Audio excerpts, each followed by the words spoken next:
El día de hoy vamos a ver lo que es el conjunto de números reales.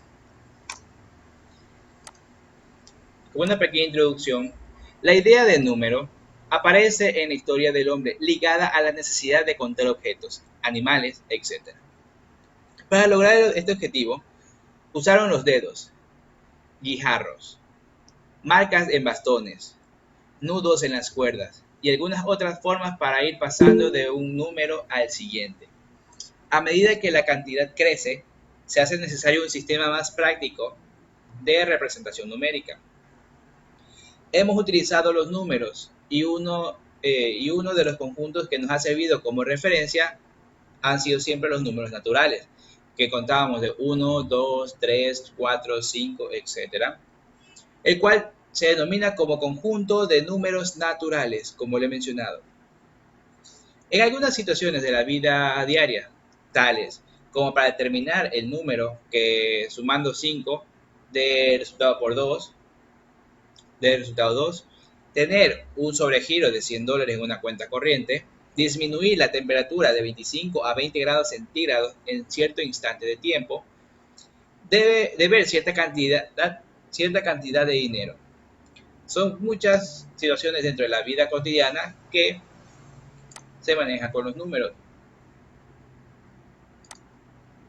Nos encontramos con la dificultad de que no existen números naturales que puedan resolver dichos problemas. Las soluciones se encuentran en un nuevo conjunto denominado números enteros, que consiste en contar números negativos, el neutro que es el cero y los números enteros positivos. Ya, esta idea la dio, viene del alemán Zahl, que significa número. Por eso es que cuando representamos los números enteros, los representamos con la letra Z.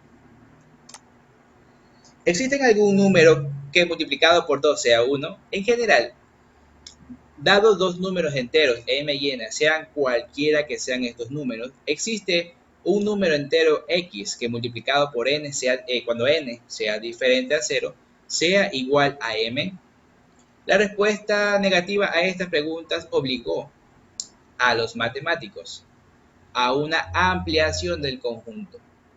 De esta manera, introdujeron un nuevo conjunto numérico, denominado conjunto de los números racionales, que está denotado por y definido por una letra Q, que viene de inglés quotient, que es cociente, donde expresa prácticamente que tenemos una división de un número P sobre Q, solamente que P y Q van a pertenecer a los números reales. Y la única restricción, un número racional, es que Q sea diferente a 0. Tenemos aquí un conjunto de los números reales, donde sabemos que empezamos primeramente con los números naturales, que son los enteros positivos. Este ha sido abarcado por quién, por los números enteros que poseen los números enteros positivos, negativos y el neutro. Después con el tiempo, como dice la literatura, que aparecieron muchos más problemas, donde los cuales no había, al haber problemas donde no podíamos encontrar números que estaban entre los números enteros prácticamente, surgieron la idea de los números racionales, que simplemente son los números fraccionarios. Y todo esto se abarca que también otros números que ya lo hemos de ir viendo más a continuación. Un número racional es aquel que puede expresarse como una fracción de P sobre Q entre dos números enteros, ya sea P el numerador y Q denominador, siempre y cuando que la Q como denominador sea diferente a 0, ya que si tenemos el denominador 0, se convertiría en una indeterminante. ¿Qué quiere decirme indeterminante?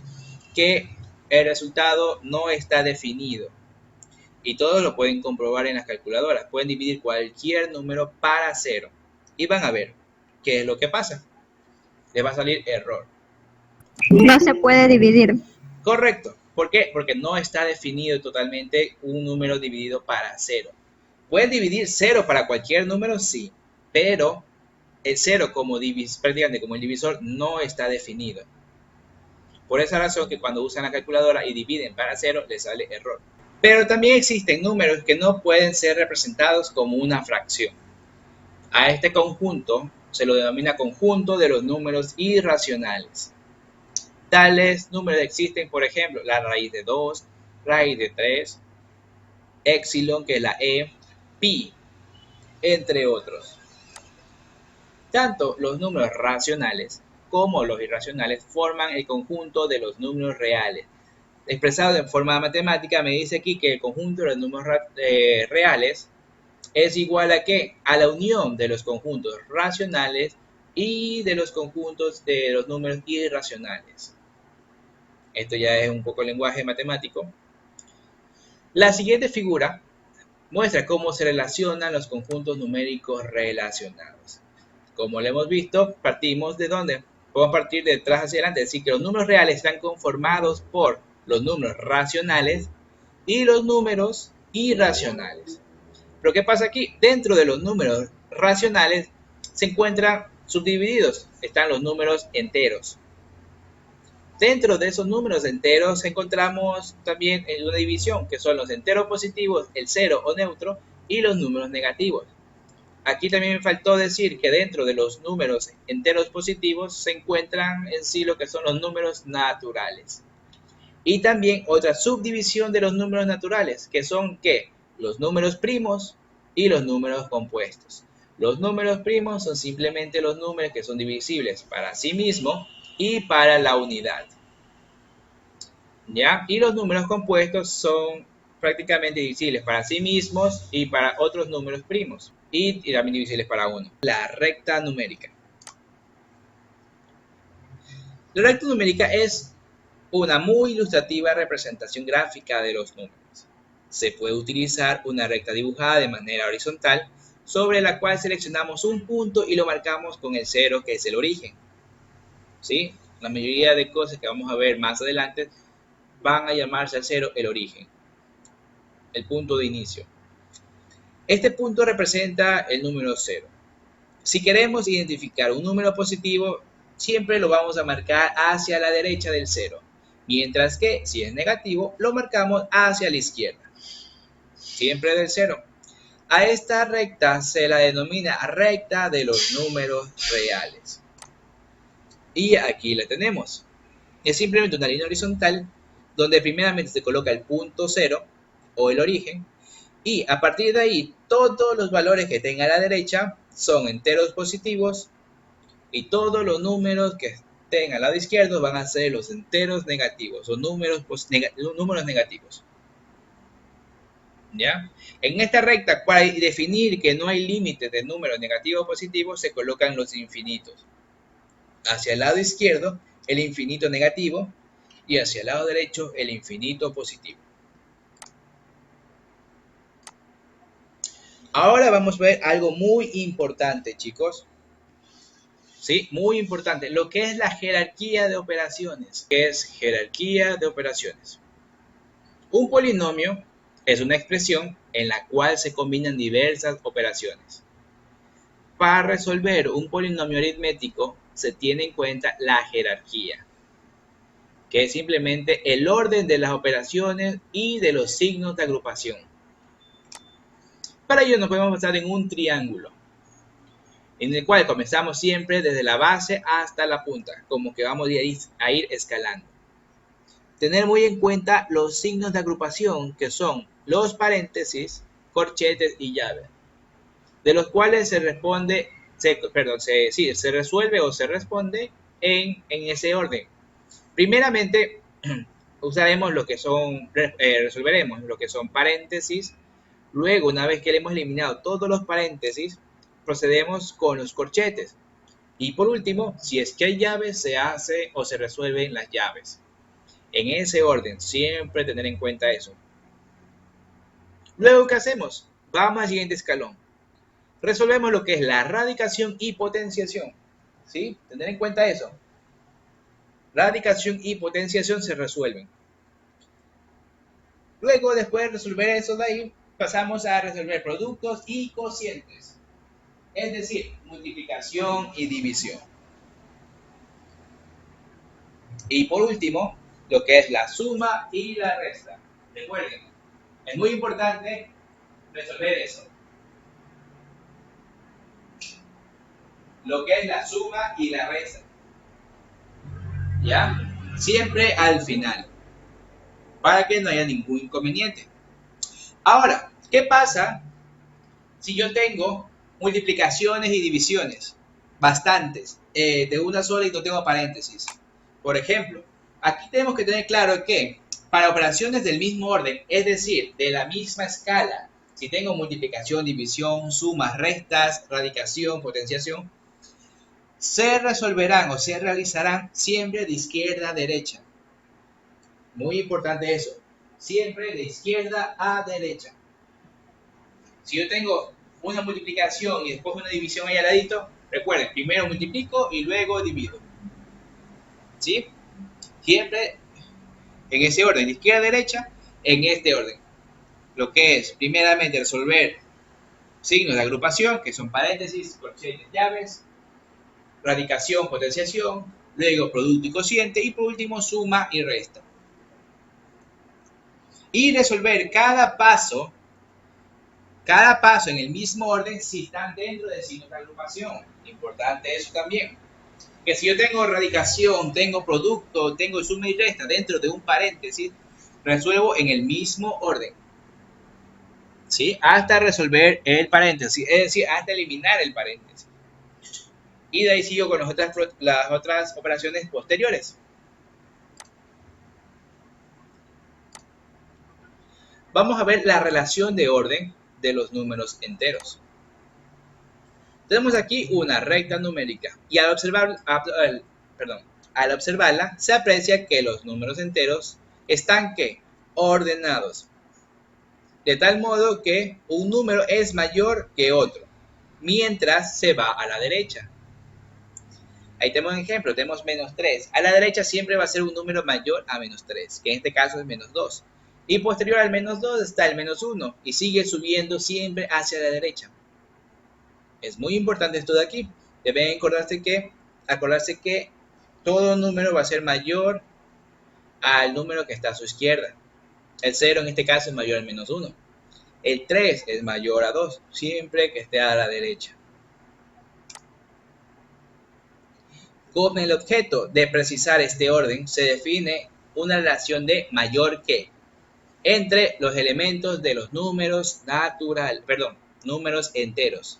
Recuerden que la Z significa tal de entero en alemán.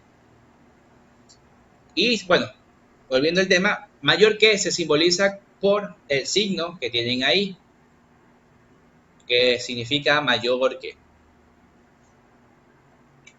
Este pequeño signo de aquí significa mayor que. Ahora, vean aquí, tenemos lenguaje matemático. Simplemente aquí me dice que para toda letra A, ese símbolo de una A mayúscula al revés significa para toda o para todos. Para toda letra A y B que pertenece a los números enteros, sabiendo que A es mayor que B, sí, solo si existe una letra C que pertenece a los números enteros positivos. Entonces será A igual a B más C. ¿Ya? Vamos a ver un ejemplo para que sea un poco más sencillo. Tengo aquí dos números. Tengo que 5 es mayor a 3, me dice. Esto pasa solamente si 5 es igual a ¿qué? A B, que es 3, y le aumentamos un valor C. Solamente pasa esto siendo que 2 pertenezca a los números enteros positivos. ¿Ya? Lo mismo pasa con los números negativos. Dice que tengo que menos 4 es mayor que menos 7. Es correcto. Recuerden que el menos 4 está más a la derecha que el menos 7. Por ende es mayor. Esto pasa solo si el menos 4 es igual a ¿quién? A menos 7 y se le suma ¿qué? 3. Siendo el 3 ¿qué? Un número entero positivo. Siempre se va a cumplir cuando sumamos un número entero positivo. siempre se mantiene la desigualdad, siempre se mantiene el valor, el orden.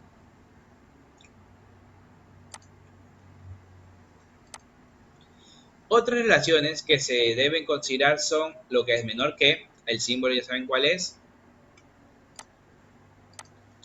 el símbolo de menor o igual que sabemos el símbolo es de este de aquí, el de menor igual que, simplemente el símbolo de menor con una rayita abajo. Y también el de mayor que, igual el símbolo del mayor, pero siempre con una rayita abajo, que significa mayor o igual que. Además, se puede observar que el conjunto cumple con las siguientes propiedades. Vamos a ver propiedades aquí. ¿Qué me dice? Que para toda letra n que pertenece a los enteros, siempre y cuando n sea menor o igual a n, eso se llama propiedad reflexiva, donde n prácticamente va a ser siempre menor o igual a n. Bueno, la mayoría del tiempo tiende a ser igual, porque es la misma letra, el mismo número.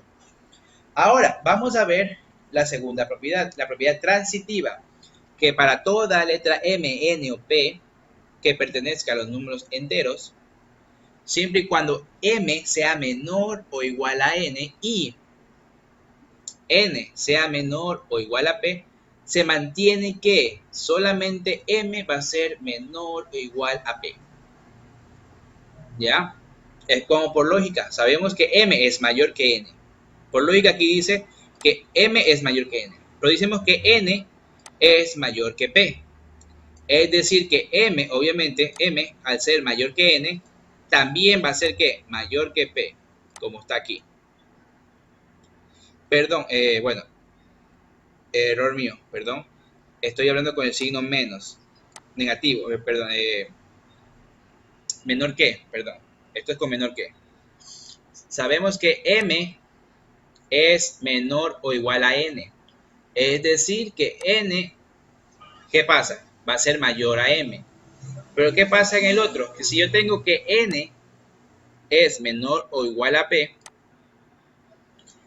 podemos decir que P prácticamente es el mayor y M el menor.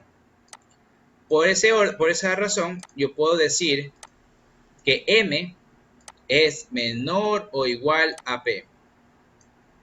Ya, por esa razón. Sí, lo que dije antes simplemente era con el otro signo, pero es lo mismo. Eso es la propiedad transitiva. En números, si yo digo que tengo el 2 es menor o igual a 3 y también tengo que 3 es menor o igual a 4, yo puedo decir que 2 es menor o igual a ¿quién? A 4. Yo puedo decir lo mismo, ya que el 3 es mayor que 2, pero el 3 es menor que 4. Por relación y por ver en la recta numérica, ¿qué pasa? El 2 es menor que 4. Vamos a ver la siguiente propiedad, que dice para todas las letras M, N que pertenecen a los números enteros, me dice que M es menor o igual a N y N es menor o igual a M. ¿Qué pasa aquí? Que si uno es menor o igual al otro, se puede decir que ambos son iguales. Porque es la única forma de que yo tenga un número que sea menor o igual al otro y después decir que ese otro número es menor o igual al primero. Ya, que ambos sean iguales. Esto se llama esa propiedad se llama antisimétrica.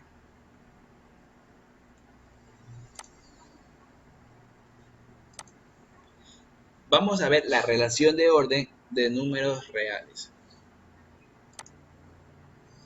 Se conoce que en general, bueno, sabemos que como lo vimos al principio, tenemos que los números naturales es un subconjunto de los números enteros. ¿Ya? Y que los números enteros es un subconjunto o está dentro de quién, de los números racionales. Y los números racionales ¿Qué pasa? ¿Están dentro o es un subconjunto de quién? De los números reales. Un problema interesante es cómo extender la relación de orden analizada previamente al conjunto formado por los números reales. A pesar de que en la construcción rigurosa de un tanto complicada en la práctica, a partir de la representación por medio de puntos en la recta numérica, se puede observar que si el número b está situado a la derecha de a, se dice que a va a ser menor que b. O también b va a ser mayor que a. Son las dos formas de decirlo, que a es menor que b o que b es mayor que a.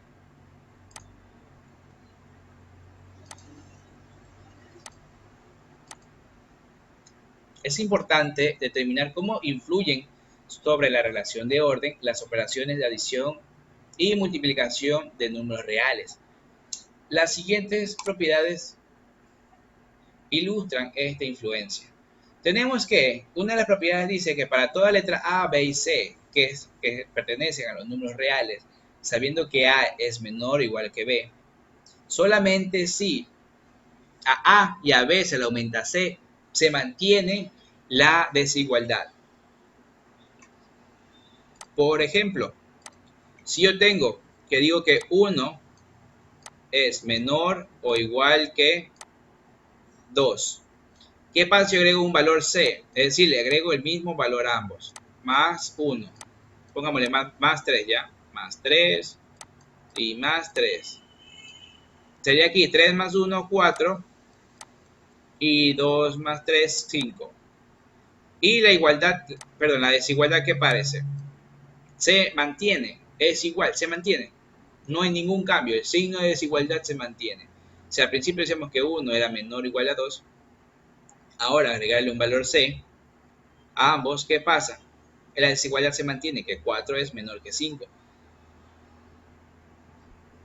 Así mismo pasa en la siguiente. ¿Qué me dice? Que para todas las letras A, B y C que pertenecen a los números reales, sabemos que A es menor que B, perdón, A es menor o igual que B,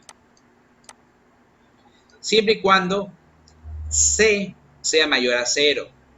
Si C es un número que es mayor a 0 y yo lo multiplico, por ejemplo, miren, tengo un 9 por 2, que C, menor o igual a ¿quién? 4, y así mismo le multiplico C. ¿Qué tengo yo aquí? Digo que, a ver, perdón. Ya, aquí tengo un pequeño error yo. Sí, no, vamos a poner aquí al revés. Sí, para que se mantenga la igualdad tengo que decir primero que 3 es menor o igual a 4. Ahora sí, yo agrego que multiplico por ¿quién? Por C. Es decir, multiplico por el mismo valor.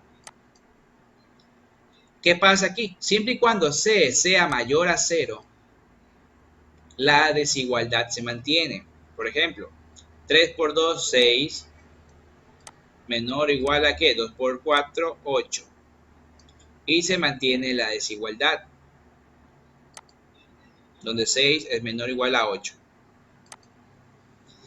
¿Qué pasa si el número es menor, si C, perdón, en tercera propiedad, que C es menor a 0? Ahí la desigualdad cambia. Por ejemplo, tengo A, pongámosle un valor de 2 primero, que era menor o igual a ¿quién? A 4. 2 sabemos que es menor a 4. Pero ¿qué pasa si agregamos un valor 0, perdón, un valor C menor a 0? Menor a 0, por ejemplo, menos 1. Va a ser algo sencillo, menos 1. Agrego en ambos lados menos 1. ¿Qué pasa aquí? Tendría el menos 2. Y acá al otro lado el menos 4. En este caso, podemos decir lo mismo que arriba, que el 2 era menor que 4. Acá podemos decir abajo lo mismo. ¿Qué me dicen estudiantes? No, el No, ¿verdad? menos 2 es mayor que el menos 4. Así es, cambia el signo. Cuando multiplicamos a ambas partes de la desigualdad por un número negativo, es decir, un número menor a 0, la desigualdad cambia de sentido. Correcto. Muy bien, la desigualdad cambia de sentido. Ahora, ¿qué pasa después si yo tengo un producto donde tengo que A multiplica a B y que su respuesta es 0? Simplemente me dice que cualquiera de las dos opciones, es decir, A o B, puede ser 0. Recuerden que si yo tengo un número 5 en A, 5 vale, A vale 5 y B vale 0. Sabemos que cualquier número multiplicado por 0 me va a dar el valor de 0. Por eso podemos decir que A o B puede tener valor de 0 o ambos pueden ser 0 y la igualdad se mantiene en 0 cuando se multiplica. Y aquí tenemos las demás propiedades. La quinta simplemente me dice que si yo igualo, que sabemos aquí que dice para todas las letras A, B y C. Yo tengo A por B y B por C. Simplemente igual a que yo tenga A igual C. Siempre y cuando B sea diferente a 0. La siguiente me dice que para todas las letras A, B, que pertenecen a los reales, cuando A por B es mayor a 0, esto solamente ocurre cuando A y B son mayores a 0. O cuando A y B son menores a 0. ¿Qué quiero decir con esto? Me dice aquí que A y B son mayores a 0. Esto ocurre simplemente cuando A es mayor a 0, es decir, un valor 1, y B también mayor a 0, pues un valor 2, es decir, valores positivos. Aquí me sale que 2 es mayor que 0. ¿Ya? ¿Qué pasa si digo que tienen que ser ambas menores a 0? Supongamos, tengo un paréntesis, tengo el otro. Me dicen que esto aquí va a ser que también mayor a 0. Un número menor a 0, menos 2, menos 3. Miren, son dos números como aquí dice, menores a 0. Multiplico, menos por menos me da más, 2 por 3, 6. Y 6 es positivo y sigue siendo mayor a 0. Por esa razón, esta propiedad se cumple.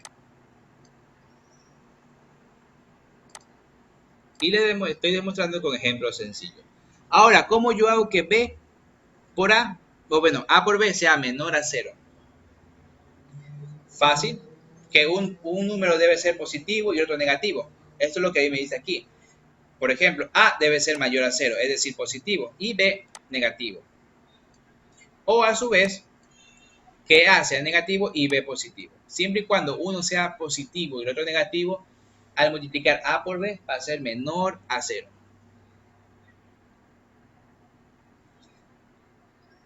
La propiedad 8 me dice que para toda letra A, cuando está elevado al cuadrado, siempre va a ser mayor a 0. Lo único que debe quedar claro es que A tiene que ser diferente a 0. Lo único. De ahí, recuerden, todo número elevado al cuadrado va a ser siempre positivo. Por ende, va a ser mayor a 0. La 9 dice que para toda letra A, que es mayor a 0, también consta, también vale que sea 1 sobre A, para que sea mayor a 0. Si yo digo que A es mayor a 0, supongamos un número 3, ¿verdad? Es mayor a 0. Me dice la propiedad que también vale si yo tengo 1 sobre A, que sea mayor a 0. ¿Por qué? Si reemplazo A, me queda 1 sobre 3, que es un tercio, dividido, un tercio es mayor a 0. Sí, porque un tercio es 0,333. Es mayor a 0. Y lo inverso o lo opuesto pasa en la propiedad 10, que para cuando A sea menor, por ejemplo aquí mismo, va a cambiar los signos simplemente,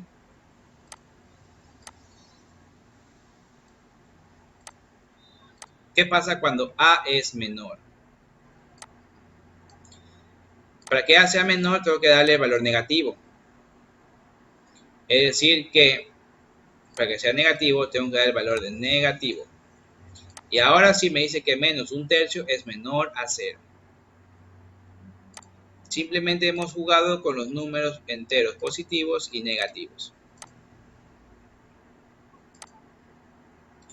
Vamos a ver unos conceptos asociados al conjunto de números enteros.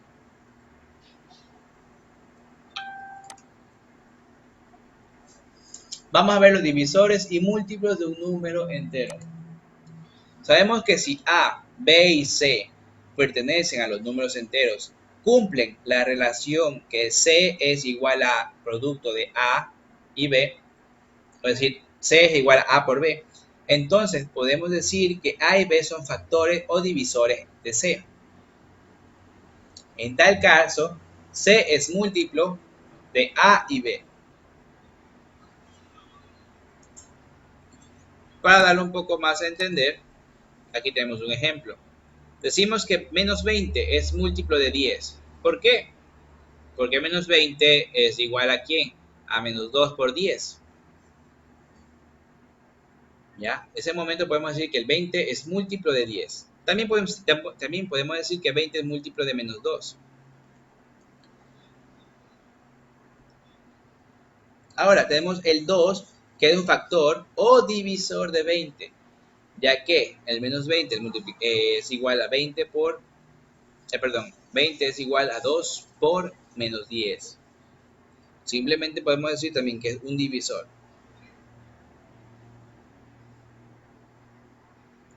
Tenemos también más abajo que 5 y 7 son factores y divisores o divisores de el 35. ¿Por qué? Porque el 35 es múltiplo del 3, del 5 y del 7. En muchas ocasiones es necesario saber si un número entero divide a otro sin necesidad de efectuar la división. Para ello se aplican sencillas reglas o criterios de divisibilidad. Esto es muy sencillo y tienen que tener en cuenta. Por ejemplo, cuando termine el número 2 es un número primo, ¿qué pasa con el número 2? Se puede saber si un número es divisible para 2 siempre y cuando este número termine en 0 o en cifra par. Son pautas. Bien, son pautas para que ustedes puedan ver más rápido qué número es divisible para cuál. Recuerden que cualquier número terminado en 0 o en cifra par es divisible para 2. Es decir, se puede sacar la mitad. Se puede sacar la mitad. ¿Qué pasa con el número 3? Si la suma de sus cifras es un múltiplo de 3. Nada más. Por ejemplo, si yo tengo el 126, al sumar sus cifras por separado, 1 más 2 y más 6, si me da un número múltiplo de 3, es divisible para 3. 6 más 2, 8 más 1, 9. 9, yo sé que es múltiplo de 3, por ende, 126 es divisible para 3. Por ejemplo, si yo tengo 125, yo sé que al sumar todas sus cifras me da 8. Y 8 no es múltiplo ni divisible para 3. Por ende, 125 no le puedo sacar, por decir, tercera parte. Dividirlo para 3 no puedo. Ahora, ¿qué pasa con el número 4? Aquí me dice prácticamente si sus dos últimas cifras son ceros o es múltiplo de 4. ¿Ya? Ahí se identifica si podemos dividir para 4 cuando las últimas dos cifras son ceros o es múltiplo de 4 la cantidad. Para 5 es fácil. Si termina en 0 o en 5, es divisible para 5. Para 6, ya sabemos que si es divisible para 2 y para 3, es divisible para 6. Para 8, si sus tres últimas cifras son ceros o si es múltiplo de 8, sabemos que es divisible para 8. Para 9, si la suma de sus cifras es un múltiplo de 9. Ya es parecido a la de 3, simplemente que ya ahora tenemos que ver que ya no sea múltiplo de 3, sino de 9. Y de 10, ya sabemos que simplemente es divisible para 10 si termina en 0. Pero aquí lo que más me interesa son las especificaciones para los números primos, es decir, para el 2, 3, 5. Pero tenemos un caso un poco especial. Quizás llame la atención que no se incluya la regla divisible por 7. Esto se debe a que por su complejidad es poco práctico y resulta saber si el número es o no múltiplo de 7, realizando la división por 7. Ya, por ejemplo, tengo el 125, lo quiero dividir para 7. Si me sale el residuo 0, es múltiplo de 7. Caso contrario, no lo es. ¿Sí? Porque para resolver o determinar una cifra por 7, si es múltiplo, es mucho más complejo. Ya les digo un ejemplo. Tengo 125. Lo quiero saber si es múltiplo de 7. Divido. Tomo dos cifras. 1, 55, si no me equivoco. Un número, 6 es 42. 7 es 49. Miren, pongo el 7, 49. Y no es exacta. Me queda 6. Por esa razón, ya no es divisible para 7, el 125. Vamos a ver qué es un número primo, ya que he estado hablando yo sobre los números primos. Un número primo entero positivo tiene que ser p mayor a 1 cuando es primo. Entero positivo. Sí y solo si sus únicos factores son exactamente ¿quién? El 1 y dicho número. Como les había mencionado, que solamente es un número primo cuando es divisible el número para sí mismo y para la unidad. Ahora, el conjunto de los números primos está conformado por esto de aquí, pero no son todos, hay muchos más, hay infinita cantidad de números primos. Tenemos que a partir de 1, ya sabemos que 1 es un número primo, tenemos que P puede ser 2, 3, 5, 7, 11, 13, ¿verdad? Puede ser, ¿qué otro valor puede ser? 17, 19, 23, 29, 31. Y así sucesivamente los números primos, que son simplemente divisibles para sí mismos y para uno. Por ejemplo, tenemos el 17. Simplemente se puede dividir para sí mismo y para uno. Vamos a ver qué es un número compuesto. Un número compuesto entero es un número entero positivo mayor a 1 y es compuesto solo si no es primo. El número 1 no es primo ni compuesto, ya que representa la unidad. Esto es el único elemento del conjunto de los números enteros positivos que tiene un inverso multiplicativo, el cual también es un número entero positivo. Recuerden, un número compuesto, ¿qué es? Un número que no es número primo. Por ejemplo, el 4. ¿Por qué no es número primo? Porque el 4 es divisible ¿para quién? Para 1, para 2 y para 4. 3 números. Y recuerden que es un número primo solamente cuando es para sí mismo y para 1. Desde ahí ya dejan de ser números primos los de aquí abajo. Los se llaman números compuestos.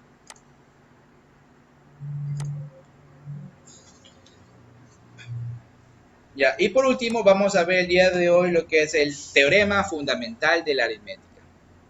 Todo número compuesto se puede descomponer de manera única como el producto de sus números primos.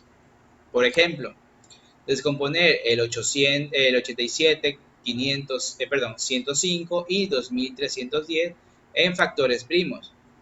Puesto que, recordemos, para determinar si es múltiplo de 3, sumamos sus cifras. 8 más 7 del 87 da 15, es decir, múltiplo de 3. Y 87 también lo es.